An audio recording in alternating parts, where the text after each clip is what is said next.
This is a sports catastrophe production. Hey there, hello there. It's Jeff Cutterdom, welcoming you to another sports catastrophe on this day. Actually, no, it's not on this day because there was nothing good on November 21st. Why, I don't know. But anyway, let's switch gears and call it a birthday boy. This will be the only video of November 21st. So, this guy is now 52 years old. He played the majority of his career with the Seattle Mariners, who played 22 years in baseball. He also had stints with Cincy and the White Sox. He's the seventh highest home run hitter in MLB history, and actually set a record for most consecutive games with a home run with 8, only tying Don Mattingly and Dale Long. In fact, Ken Griffey Jr. would sign deals with Nike and Nintendo, especially Nintendo. I'll get to that in the video. But anyhow, Ken Griffey was one of the main guys who helped baseball get out of their labor dispute, and of course the steroids. Anyway, only 29 players in baseball history have been appearing in Major League games in 4 different decades, calendar decades. Griffey joined the Mariners front office as a special consultant and got to the Hall of Fame in 2016, only missing a few votes, as he got 99.3% of the ballots. The record's not there. It's Derek Jeter, of course. But anyway, Griffey is the son of Ken Griffey Sr., and he had a son who was an NFL player at one time. So anyway, Ken Griffey moved from time to time, but he would be in the clubhouse with his father, Ken Sr., and the Big Red Machine and all that. It was amazing and all that. Ken Sr. told Ken Jr. that the team was more important than the individual. So anyway, Griffey actually played football in high school and almost became a college football player for Oklahoma and Michigan. However, things were changed. Seattle knew they needed this guy, and they heard about his pedigree, so they picked him number 1 overall in the 1987 draft. He would head to Bellingham, Washington, in the Northwest League to start his thing and all that. He was a top prospect. Griffey was amazing and all that.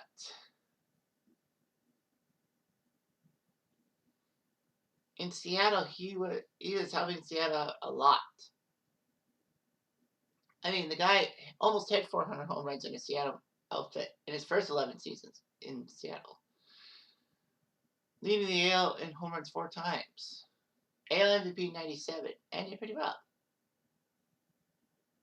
Griffey would also be a good Gold Glove guy from 90 to 99.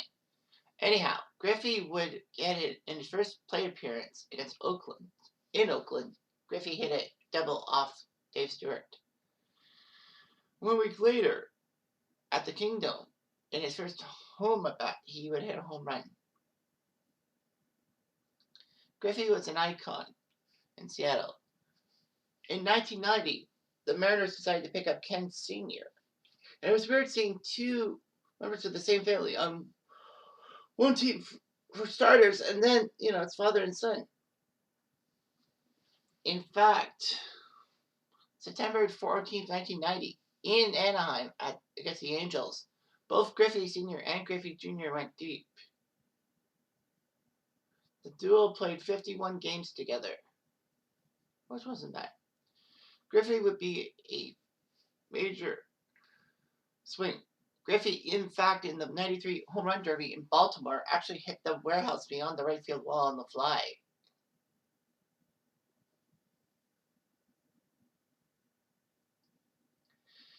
Anyway, in 1994, he was doing great and all that. He was hitting home runs like there was no tomorrow. He was aiming for Roger Maris's mark. He had 40 home runs before the season ended August 12th. And of course, the frickin' strike.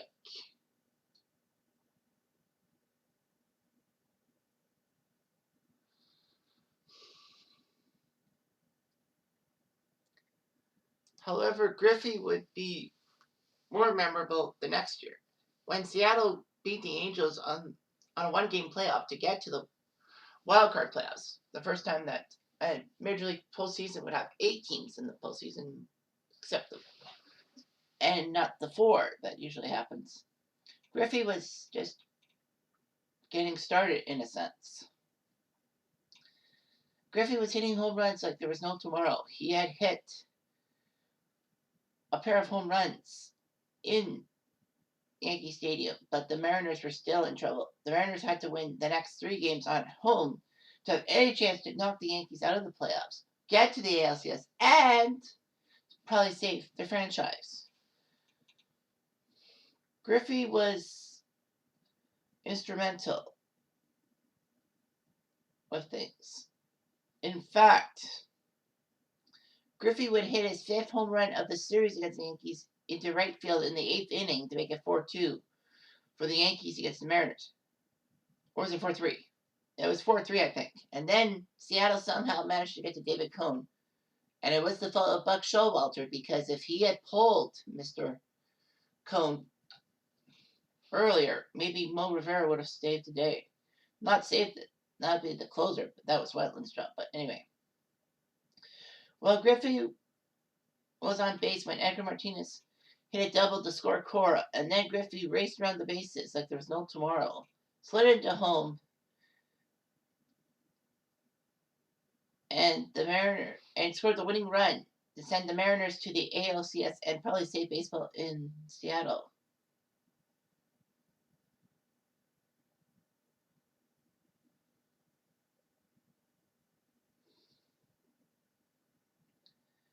Seattle 95 happened, and then that was that made the title of the Super Nintendo game, Ken Griffey Jr.'s winning run. In fact, yesterday I was playing this against my good buddy Bill Lang, and unfortunately I got clobbered. Griffey would have his own game for the N64 later on.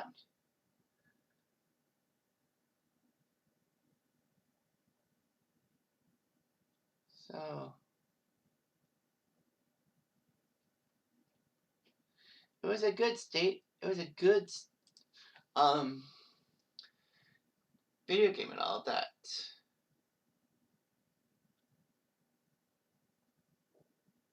Most of the stadiums in that game were generic. Oh, wait. So anyway, it's a nice touch and all that.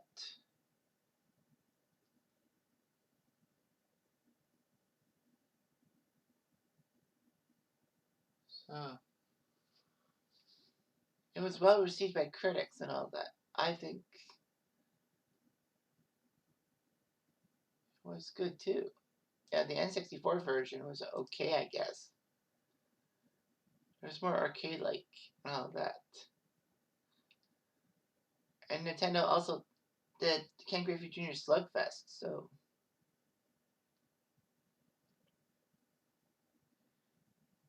it is what it is. So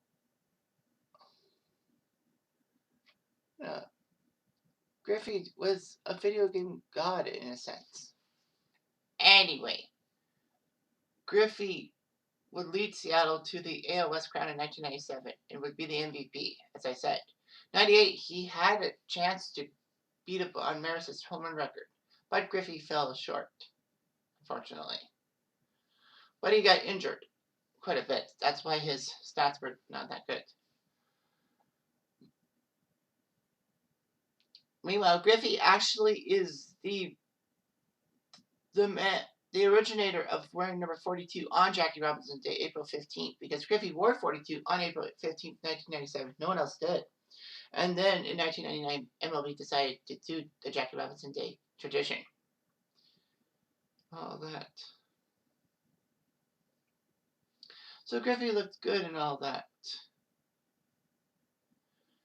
Griffey actually ended up wanting to be close to his family in Cincinnati. He wanted to raise his kids. Trey and Tarrant. So he asked for a trade to Cincinnati.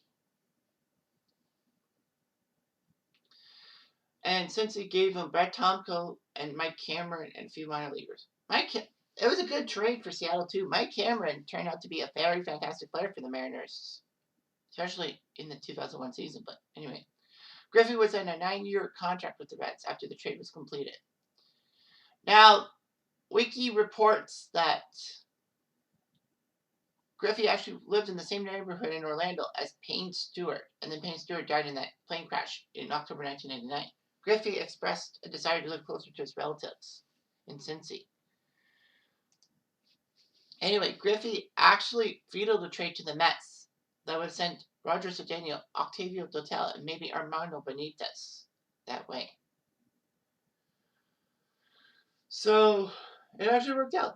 The Mets made the playoffs in 2000, and Cedeno was a decent player. Dotel would be a better pitcher for like Houston and a few other squads. And Armando Benitez was the fireman for the Mets in the 2000 playoffs. So it worked out. Griffey decided to wear number 30 in honor of his father, but also because 24 was retired since thanks to Tony Perez. Anyway, Griffey was not really slugging as good as he was. Unfortunately, injuries would plague him from 2001 through to 2004. Griffey actually missed in a stretch he missed in 486 potential games. He only played in 226 of them, so that's not good. Anyway, Griffey would be okay in all that. But June 20th, 2004, he was healthy enough to hit his 500th home run in St. Louis on Father's Day, no less. Anyway, yeah, it's just terrible, all that.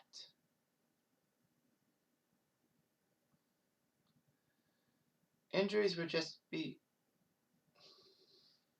terrible for him.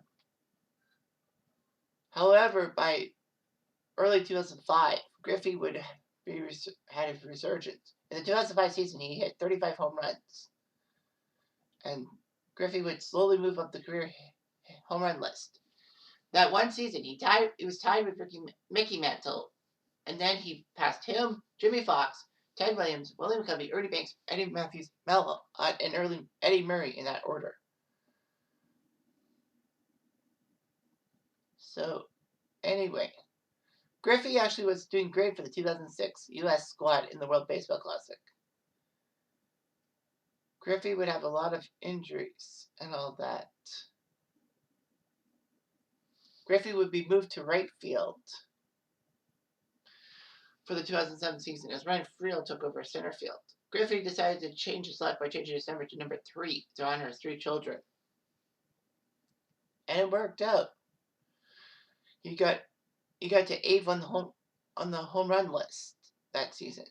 Griffey would make his first return to Seattle after his trade to the Reds in 2007. Strange how interleague had happened for years, but he never got to get to Seattle. The Mariners honored him with a presentation. All that. Griffey didn't really do that well. However, he did hit 2 home runs on June 24th in Seattle, making him 7th on the home run list.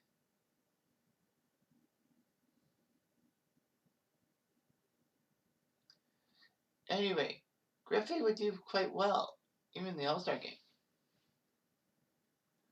So he looked pretty good for himself. He got 600 home run June 2008 in Miami. He was not selected to the All-Star game as a reserve, even though he was looking good. All that.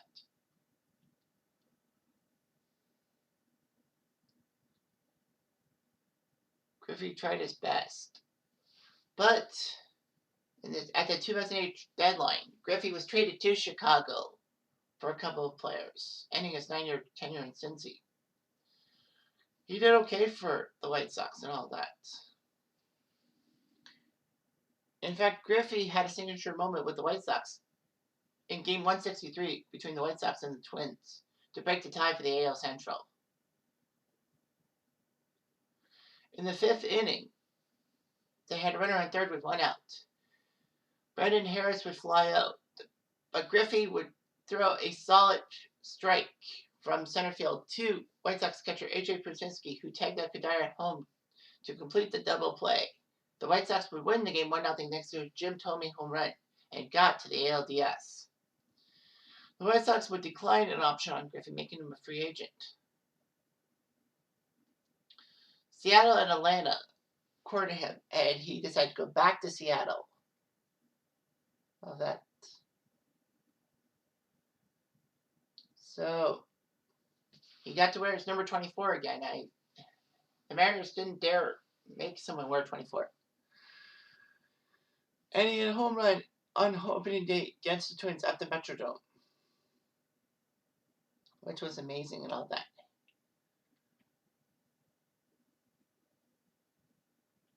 He would retire in May 2010. Mostly because of Don Wakamatsu, the manager, not really happy with Griffey's performance. All that. Griffey decided to leave June of 2010 and decided to retire. He didn't want to be a distraction to the team. So his 24 was retired in 2016 by the Mariners. Obviously. You had to do it.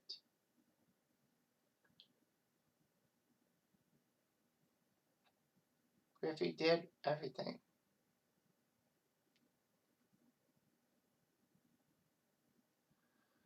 So anyway, he surprised a lot of people by getting the 99% of the vote, which was a record.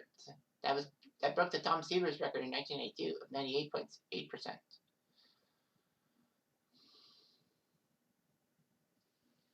So he's amazing and all that. He was even on TV. He was in Harry the Henderson's one episode. He was one of the major leaguers in Homer at the Bat. I don't remember if during Homer at the Bat, was it? Oh no, it was Ozzie Smith's son that made a Bart Simpson impression. It wasn't. It was on Fresh Prince of Bel-Air. I believe he was in the episode that Will was trying to reunite with his strange father. He was in Little Big League. And he was in a few other things.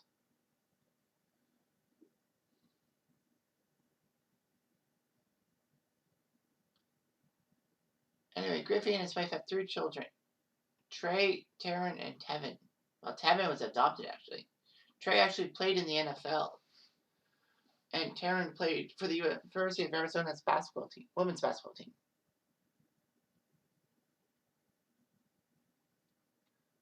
He was actually on the cover of MLB The Show 17. I didn't know that.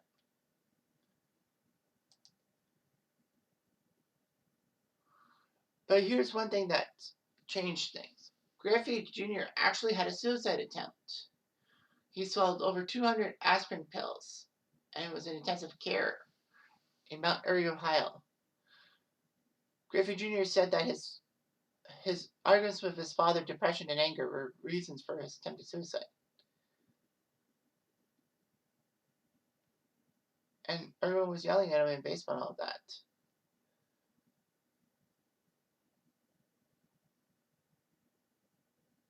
Anyway, in intensive care, he ripped the IV from his arm in order to stop an argument between him and his father. So there were a lot of big arguments and all that. But Griffey Sr. realized his problems and said that he needed to understand his son better. I did not know that. That is just, like, shocking. All of that. But it's gotta be true. Ken Griffey is an icon in Seattle. Don't you forget. Anyway, I'm Jeff Diamond. I do